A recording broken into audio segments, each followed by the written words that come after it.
دل کا اجالا شان رمضان ہے مومنوں کے دل کا اجالا شان رمضان ہے سارے مہینوں سے۔ الحمدللہ رب العالمین والصلاة والسلام على سید الانبیاء والمرسلین، اما بعد، قال رسول اللہ صلی اللہ علیہ وآلہ وسلم رمضان شہر اللہ۔ ناظرین اکرام، AWQ TV پر آپ پروگرام دیکھ رہے ہیں فضائل رمضان، جو رمضان المبارک میں روزانہ شب 7:30 بجے آپ کا اور میرا گفتگو کا سلسلہ رہے گا۔ میں AWQ TV کے تمام دنیا بھر میں سننے والے ناظرین کو اپنی جانب سے رمضان المبارک کے اس برکت مہینے کی مبارکباد پیش کرتا ہوں۔ یہ وہ برکتوں والا مہینہ ہے جس کے بارے میں حضور علیہ الصلوۃ والسلام نے فرمایا کہ یہ اللہ کا مہینہ ہے۔ یہ وہ مہینہ ہے جس میں قرآن کا نزول ہوا۔ یہ وہ مہینہ ہے جس کے بارے میں مولا کائنات، زوج بطول، شیر خدا حضرت علی رضی اللہ تعالیٰ عنہ ارشاد فرماتے ہیں کہ علی بہت غور و فکر کے بعد اس نتیجے پہ پہنچا کہ اگر اللہ تعالیٰ نے رسول اللہ صلی اللہ علیہ وآلہ وسلم کی امت کو بخشنا نہ ہوتا تو انہیں رمضان کا مہینہ نہ عطا فرماتا۔ یعنی رمضان المبارک میں اتنی برکات رکھی، رمضان المبارک میں بخشش اور مغفرت کے اتنے مواقع رکھے، رمضان المبارک میں انسان کے لیے اللہ تعالیٰ کے قریب ہو جانے کے لیے اتنے مواقع رکھے کہ اس سے ثابت ہو رہا ہے کہ اللہ تعالیٰ کی رحمت حضور علیہ الصلوۃ والسلام کی امتیوں کو، ہم سب کو، ہم مسلمانوں کو بخشنے کے بہانے ڈھونڈ رہی ہے۔ ناظرین اکرام، یہ وہ مبارک مہینہ ہے کہ جب حضور صلی اللہ علیہ وآلہ وسلم نے دو ممبر مبارک کی سیڑھی مبارک پہ قدم رکھا، سیڑھیوں پہ قدم رکھا اور تینوں مرتبہ آمین فرمایا، تو جبرائیل امین نے پوچھا یا رسول اللہ صلی اللہ علیہ وآلہ وسلم، یا آپ نے صحابہ نے پوچھا کہ یا رسول اللہ صلی اللہ علیہ وآلہ وسلم، آپ نے تینوں مرتبہ آمین فرمایا سیڑھیوں پہ قدم رکھتے ہوئے، اس کی کیا وجہ ہے؟ تو حضور علیہ الصلوۃ والسلام نے ارشاد فرمایا، تینوں پہ، ایک پہ فرمایا کہ بوڑھے والدین مل گئے اور اللہ کو راضی نہ کر سکا، جبرائیل امین نے عرض کی کہ وہ بد نصیب ہے۔ ایک کہ جس نے درود و سلام، جو حضور علیہ الصلوۃ والسلام کا اسم گرامی سنا اور درود و سلام نہ پڑھا، وہ بد نصیب ہے۔ اور ایک سیڑھی پہ حضور علیہ الصلوۃ والسلام نے آمین فرمانے کی وجہ ارشاد فرمائی کہ جب میں نے سیڑھی پہ قدم رکھا تو جبرائیل امین میری بارگاہ میں حاضر ہوئے اور عرض کی کہ یا رسول اللہ صلی اللہ علیہ وآلہ وسلم، بد نصیب ہے وہ شخص، ہلاکت ہو اس کے لیے کہ جس نے رمضان المبارک کا مہینہ پایا، جس میں اللہ تعالیٰ کی رحمت کو متوجہ کرنے کے اتنے مواقع ہیں، اللہ تعالیٰ کو راضی کرنے کے اتنا آسان موقع ہے ایک انسان کے لیے۔ ہلاکت ہو اس کے لیے کہ جس نے رمضان کا مہینہ پایا اور اس کے باوجود اللہ کو راضی نہ کر سکا۔ ہم اللہ تعالیٰ کی بارگاہ میں آغاز رمضان میں ہی دعا کرتے ہیں کہ اللہ تعالیٰ ہم سب کو ان بد نصیبوں میں نہ رکھے جو رمضان المبارک جیسا مہینہ پا کے بھی اپنے رب کو راضی نہ کر سکے، بلکہ اللہ تعالیٰ ہمارا نام ان خوش نصیبوں میں شمار فرما دے اور ہمیں ایسے عمل کی توفیق عطا فرمائے اور ہمارا نام ان خوش نصیبوں کی فہرست میں شامل فرما دے کہ جو اس ماہ مبارک کے اختتام پر ان خوش نصیبوں میں جن کا نام لکھا جائے گا، اس ماہ مبارک میں جن کا نام ان خوش نصیبوں کی فہرست میں آئے گا کہ جو اپنے رب کو راضی کر چکے ہیں۔ ناظرین اکرام، رمضان کا مہینہ ہے، اس کو رمضان اس لیے کہا جاتا ہے، رمضان رمضا سے ہے، اور رمضا عربی میں اس بارش کو بھی کہا جاتا ہے جو خزاں کے بعد برستی ہے اور زمین کو سرسبز کر دیتی ہے۔ اس کو رمضان اس لیے بھی کہا جاتا ہے کہ جب انسان کے روح کی زمین گناہوں کے باعث، نافرمانیوں کے باعث بنجر ہو چکی ہوتی ہے،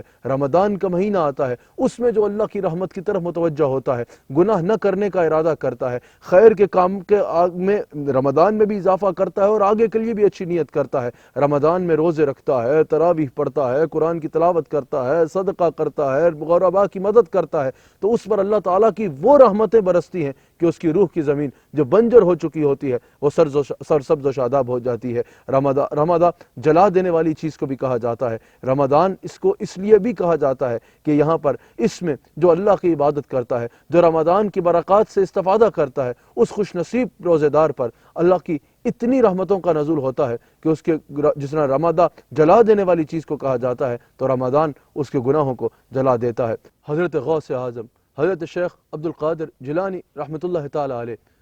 غنیۃ الطالبین میں آپ کا ارشاد موجود ہے۔ آپ فرماتے ہیں کہ رمضان قرآن کا لفظ ہے، قرآن کے جیسے ہر حرف کے ظاہری و باطنی مفہوم ہے، ہر حرف میں رحمتوں کے کئی عنوان موجود ہیں۔ کہا اسی طرح رمضان لفظ میں ہر حرف میں اللہ تعالیٰ کی رحمتوں اور انعامات کے کئی مفہوم موجود ہیں۔ ایک روزے دار کے لیے کئی خوشخبریاں موجود ہیں۔ کہا رمضان کی ریز سے مراد حضرت غوث اعظم فرماتے ہیں رحمت الہی ہے۔ جو اس مہینے میں اللہ کی رحمت کی طرف متوجہ ہوتا ہے، روزہ رکھتا ہے، تلاوت کرتا ہے، غرباء اور مساکین کی مدد کرتا ہے، اس پر اللہ تعالیٰ کی اس رحمت کا نزول ہوتا ہے جس پہ وہ تصور بھی نہیں کر سکتا۔ حضرت غوث اعظم فرماتے ہیں رمضان کی میم سے مراد محبت الہی کا مہینہ ہے۔ یہ اللہ تعالیٰ سے محبت کا رشتہ قائم کرنے کا مہینہ ہے۔ اس میم سے مراد محبت الہی ہے۔ جو اس میں اللہ تعالیٰ سے محبت کرتا ہے، اللہ تعالیٰ کی محبت اس کا مقدر ٹھہرتی ہے۔ کہا اس کی ذات سے مراد ضمانت الہی ہے۔ اس میں روزہ رکھنے والے کو، اس میں توبہ کرنے والے کو، اس میں تراویح پڑھ کے رات کو قیام کر کے اللہ تعالیٰ کے حضور ہاتھ پھیلانے والے کو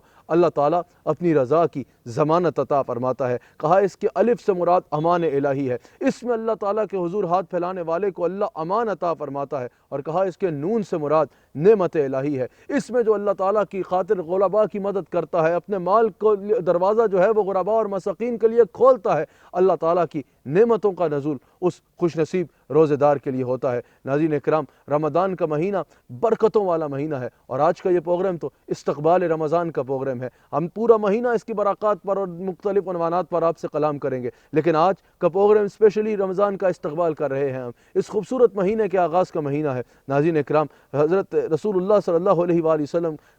مجلس صحابہ میں جلوہ گر ہیں، فرماتے ہیں سبحان اللہ سبحان اللہ سبحان اللہ۔ صحابہ نے پوچھا یا رسول اللہ صلی اللہ علیہ وآلہ وسلم کیا خوشخبری آنے والی ہے؟ حضرت سیدنا فاروق اعظم رضی اللہ تعالیٰ عنہ اٹھے، یا رسول اللہ صلی اللہ علیہ وآلہ وسلم کوئی مہمان آنے والا ہے؟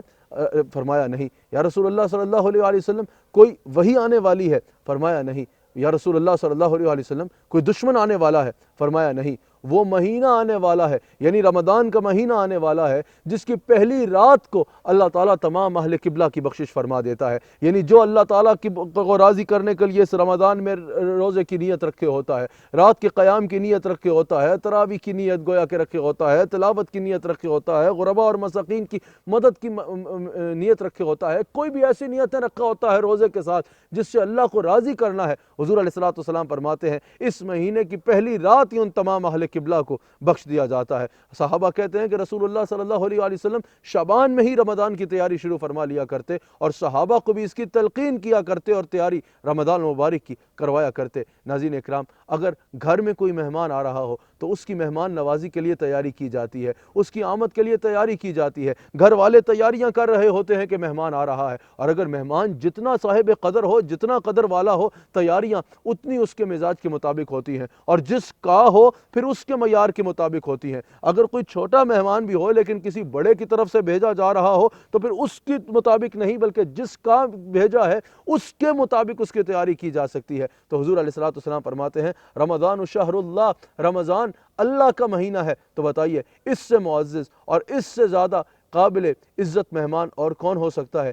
جس کی ہمیں تیاری کرنی چاہیے۔ اس رمضان مبارک میں اپنا ایک اچھا ٹائم ٹیبل سیٹ کیجئے۔ اگر کوئی کاروبار کر رہا ہے تو وہ ضرور کرے، لیکن اس کو بعض اوقات بعض کاروباروں میں ایسا ہے کہ رمضان آتا ہے تو یہ بات نہیں ہو رہی ہوتی کہ رمضان آ رہا ہے، بلکہ کہا جا رہا ہوتا ہے سیزن آ رہا ہے، سیزن آ رہا ہے، کمائی کا سیزن آ رہا ہے، عید کے تیاری کے کپڑوں کا سیزن آ رہا ہے، یا فلاں کمائی کا سیزن آ رہا ہے۔ ہوٹلوں والوں کی الگ معاملہ ہوتا ہے، کپڑے والوں کا الگ معاملہ ہوتا ہے، باقی کئی شعبے ایسے ہیں جو رمضان کو اپنا سیزن کہتے ہیں کمائی کا۔ آپ ضرور رزق حلال کمائیں، اس سے کوئی نہیں روک رہا، لیکن رمضان کمانے کا سیزن نہیں ہے، رمضان مال کمانے کا سیزن نہیں ہے، رمضان تو نیکیاں کمانے کا سیزن ہے، رمضان تو اللہ کی رضا کو سمیٹنے کا سیزن ہے، رمضان تو جنت کمانے کا سیزن ہے، رمضان تو اللہ سے دوستی کر لینے کا سیزن ہے۔ سارا وقت اگر آپ بازاروں میں گزار دیں گے، سارا وقت اگر آپ دھندے میں گزار دیں گے اس کو سیزن سمجھ کے، رمضان کی طرف کوئی توجہ ہی نہیں ہوگی، اس روزے اور اس سے جو حاصل کرنا ہے اس کی طرف اگلے پروگرام میں ہم اس پہ گفتگو کریں گے، اس کی طرف کوئی توجہ ہی نہیں ہوگی، تو آپ بتائیے پھر اس سے انسان کیا حاصل کر رہا ہے؟ اپنا ٹائم ٹیبل بنائیے، کاروبار ضرور کیجئے، معاملات ضرور کیجئے، لیکن رمضان میں ایک ٹائم ٹیبل ہو کہ میری نماز میں تاخیر نہ ہو، میں نے روزہ رکھنا ہے تو اس میں قرآن کی تلاوت کرنی ہے، پھر میں نے اپنے مال سے اس طرح غرباء اور مساکین کی مدد کرنی ہے، صدقہ کرنا ہے۔ اگر اللہ نے آپ کو نواز رکھا ہے تو افطار سے پہلے میں نے جانا ہے، اپنے گھر کے باہر دسترخوان لگانا ہے، خود غرباء اور مساکین کو جو ہے وہ اللہ کی رضا کی خاطر افطار کروانی ہے، پھر تراویح پڑھنی ہے، پھر رات کو اللہ تعالیٰ کے حضور گرہ زاری کے لیے اٹھنا ہے۔ اس طرح کا ایک ٹائم ٹیبل بنا کے اپنے گھر میں لگا لیں تاکہ جب رمضان جائے تو اصل سیزن آپ نے کمایا ہو کہ آپ اپنے رب کو راضی کر چکے ہوں۔ نہ جانے اگلے سال یہ مہینہ ملنا ہے یا نہیں ملنا۔ اس میں انفاق فی سبیل اللہ میں کثرت کیجئے، یعنی اللہ تعالیٰ کی رضا کی خاطر غرباء اور مساکین میں مدد کی کثرت کیجئے۔ حضرت عبداللہ بن عباس رضی اللہ تعالیٰ عنہ ارشاد فرماتے ہیں، بخاری میں موجود ہے کہ ویسے تو حضور علیہ السلام ہم سب میں سب سے زیادہ سخی تھے، یعنی حضرت عبداللہ بن عباس کہتے ہیں ویسے تو میں نے رسول اللہ صلی اللہ علیہ وآلہ وسلم سے زیادہ سخی کسی کو دیکھا ہی نہیں ہے، لیکن رمضان میں حضور علیہ السلام تیز ہوا کی طرح سخی آپ کی سخاوت ہو جایا کرتی۔ اور حضرت ام المؤمنین میری ماں صدیقہ بنت صدیق، اصل مؤمنوں کی ماں حضرت عائشہ صدیقہ سلام اللہ علیہا ارشاد فرماتی ہیں، حضرت عائشہ فرماتی ہیں کہ رمضان میں حضور علیہ السلام کی سخاوت کا منظر کئی گنا بڑھ جایا کرتا۔ تو اس لیے ایک مرد مومن کے لیے ضروری ہے کہ رمضان میں اپنی سخاوت کو بڑھائے، جواد بن جائے اور اپنی حیثیت کے مطابق اور لوگوں کی غرباء اور مساکین کی مدد کرے تاکہ اللہ تعالیٰ کی خاص نعمتیں اور رحمتیں اس کے شامل حال ہوں۔ نماز کی پابندی اس میں ضرور کیجئے، روزہ رکھا ہے تو نماز کی پابندی بھی کیجئے، اور اگلے پروگرام میں ہم روزے کے حصول کا مقصد کیا ہے، روزے سے حاصل کیا کرنا ہے، اس پہ کلام کریں گے کہ کسی صورت آپ کی کوئی نماز قضا نہ ہو، اور آئندہ بھی ارادہ کیجئے کہ نماز میں کامل لینا ہے۔ رمضان المبارک کے لیے جہاں اللہ کریم نے ارشاد فرمایا کہ کتب علیکم الصیام، ہم نے صیام کو، روزے کو تم پر فرض کیا ہے، تو صوم سے مراد یہ ہے رک جانا۔ اب ہم نے اس رمضان کا استقبال یوں کرنا ہے، اس مہمان کا استقبال یوں کرنا ہے۔ آپ آج رمضان المبارک کے آغاز میں ہی ناظرین اس بات کو یقینی بنا لیجئے کہ صوم کا معنی رک جانا ہے نا، اس سے مراد صرف کھانے پینے سے رک جانا نہیں، ہم نے گناہوں سے رکنا ہے۔ جہاں حلال اشیاء سے انسان رک جاتا ہے وہاں حرام اشیاء سے کیوں نہ رکے، حرام اشیاء سے رکنا ہے۔ اس مہمان کا ایسے استقبال کرنا ہے۔ اس میں اللہ تعالیٰ نے روزے کو فرض کیا، جہاں روزہ رکھنا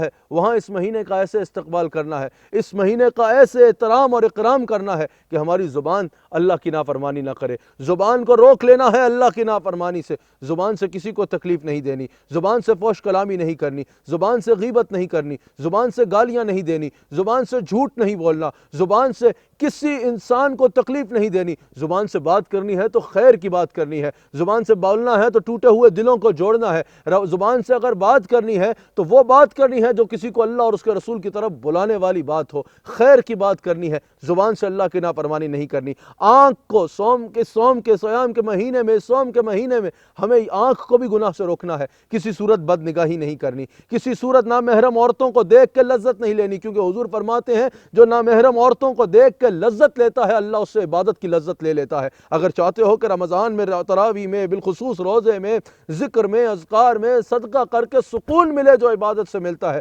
تو بد نگاہی سے آنکھوں کو روک لو، آنکھوں سے قرآن کی تلاوت کرو، آنکھوں سے حضور علیہ السلام کی حدیث کی تلاوت کرو، کانوں کو گناہوں سے روکنا ہے، غیبت نہیں سننی، فحش کلامی نہیں سننی، گانے نہیں سننے، کوئی ایسی بات نہیں سننی جو اللہ کی نافرمانی کرے۔ پیٹ کو حرام سے روکنا ہے، پیٹ کو گناہ سے روکنا ہے کہ پیٹ میں لقمہ حرام کا ایک ذرہ بھی نہ پہنچے، کیونکہ اگر لقمہ حرام پیٹ میں چلا گیا تو یہ یاد رکھیے گا نہ روزہ قبول ہوتا ہے، نہ حج قبول ہوتا ہے، نہ نماز قبول ہوتی ہے، نہ دعا قبول ہوتی ہے۔ لقمہ حرام سے اپنے پیٹ کو روکنا ہے، ہاتھ کو زیادتی سے روکنا ہے، ہاتھ کو گناہ سے روکنا ہے، اور پاؤں کو گناہوں سے روکنا ہے کہ کسی صورت پاؤں گناہ کی طرف چل کے نہ جائیں، بلکہ پاؤں چلیں تو مسجد کی طرف چلیں، اللہ کو راضی کرنے کی طرف چلیں۔ ناظرین اکرام، آج کے پروگرام کا اختتام، کیونکہ استقبال رمضان کا پروگرام ہے، آج کے پروگرام کا اختتام میں حضور علیہ السلام کے اس خطبے پہ کرنا چاہتا ہوں جو حضور علیہ السلام نے خود استقبال رمضان کے لیے ارشاد فرمایا۔ دربار رسالت صلی اللہ علیہ وآلہ وسلم ہے، شعبان کے آخری ایام ہے، حضرت سلمان فارسی رضی اللہ تعالیٰ عنہ راوی ہے اور امام بہقی اس کو نقل کرتے ہیں۔ رسول اللہ علیہ السلام مصطفیٰ جان رحمت صلی اللہ علیہ وآلہ وسلم اپنے صحابہ کی مجلس میں جلوہ گر ہوتے ہیں، اور رسول اللہ علیہ السلام صحابہ کو ارشاد فرماتے ہیں، استقبال رمضان کا خطبہ حضور علیہ السلام نے ارشاد فرمایا کہ اے لوگو، تم میں وہ مہینہ آنے والا ہے جس میں اللہ تعالیٰ نے تم پر روزوں کو فرض کیا ہے، جس کے روزے اللہ تعالیٰ نے تم پر فرض کیے ہیں۔ پھر رسول اللہ علیہ السلام ارشاد فرماتے ہیں، اے لوگو، تم میں وہ مہینہ آنے والا ہے جس میں ایک رات ایسی ہے کہ اس ایک رات کا قیام 1000 مہینوں کی عبادت سے بہتر ہے۔ یہ حضور علیہ السلام کا لیلۃ القدر کی جانب اشارہ ہے کہ اس رمضان مبارک کا وہ مہینہ ہے جس میں ایک رات ایسی ہے کہ اس ایک رات کی عبادت 1000 مہینوں کی عبادت سے بہتر ہے۔ حضور فرماتے ہیں یہ وہ مہینہ ہے جس کے روزوں کو اللہ تعالیٰ نے تم پر فرض کیا ہے۔ حضور علیہ السلام فرماتے ہیں کہ وہ مہینہ آ رہا ہے جس کی راتوں کا قیام خاص قرب الہی کا ذریعہ بنتا ہے، یعنی یہ تراویح کی طرح بھی محدثین نے فرمایا اشارہ ہے، کیونکہ تراویح بھی جو ہے وہ رمضان کی رات کا قیام گنا جائے گا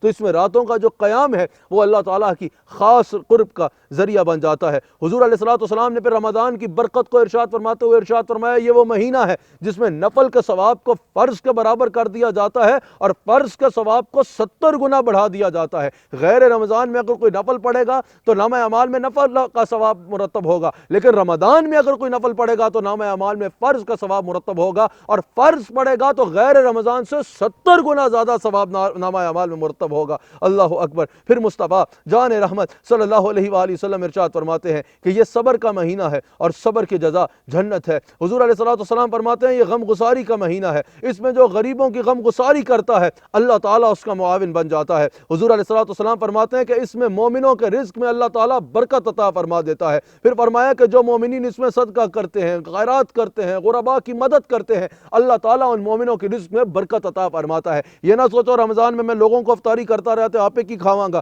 رمضان میں لوگوں میں تقسیم کرتا رہا تو میں اپنا مال کم کروں گا۔ کہا نہیں، اس میں جو اس طرح اللہ کی راہ میں مال خرچتا ہے اللہ تعالیٰ اس مومن کے مال میں برکت عطا فرما دیتا ہے۔ حضور علیہ السلام نے ارشاد فرمایا کہ یہ وہ مہینہ ہے جس کا پہلا عشرہ رحمت، دوسرا عشرہ مغفرت اور تیسرا عشرہ جہنم سے آزادی کا عشرہ ہے۔ حضور علیہ السلام نے ارشاد فرمایا کہ اس میں جو غرباء یا مساکین میں سے کسی کو روزہ افطار کرائے گا اللہ تعالیٰ اس افطار کرانے والے کو روزے دار کے برابر اجر عطا فرمائے گا اور روزے دار کے اجر میں کوئی کمی نہیں ہوگی۔ کہا اگر استطاعت نہیں رکھتا افطار کرانے کی تو اپنی حیثیت کے مطابق دودھ پلا دے، پانی پلا دے، کھجور پلا دے، کھجور کھلا دے، اپنی حیثیت کے مطابق کوئی کسی غریب کو افطار کرائے اللہ تعالیٰ اپنی رحمت کے مطابق اس کو اجر عطا فرمائے گا۔ پھر حضور علیہ السلام ارشاد فرماتے ہیں کہ اس میں 4 چیزوں کی رمضان میں کثرت کرو، ایک جنت کی دعا کرو، جہنم سے پناہ مانگو، اور دوسرا لا الہ الا اللہ اور استغفار کی، استغفر اللہ ربی، استغفار کی جو ہے وہ کثرت کرو۔ رسول اللہ علیہ السلام نے فرمایا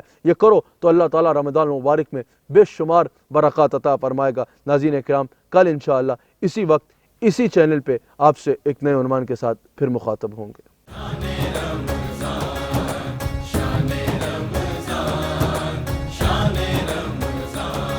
ہے مومنوں کے دل کا اجالا شان رمضان، ہے مومنوں کے دل کا اجالا شان رمضان، ہے سارے مہینوں سے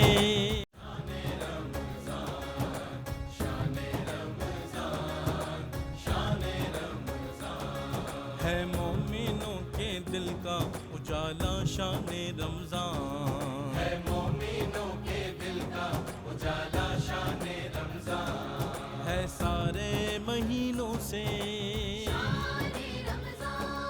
ہے سارے مہینوں سے نرالا شان رمضان، ہے مومنوں کے دل کا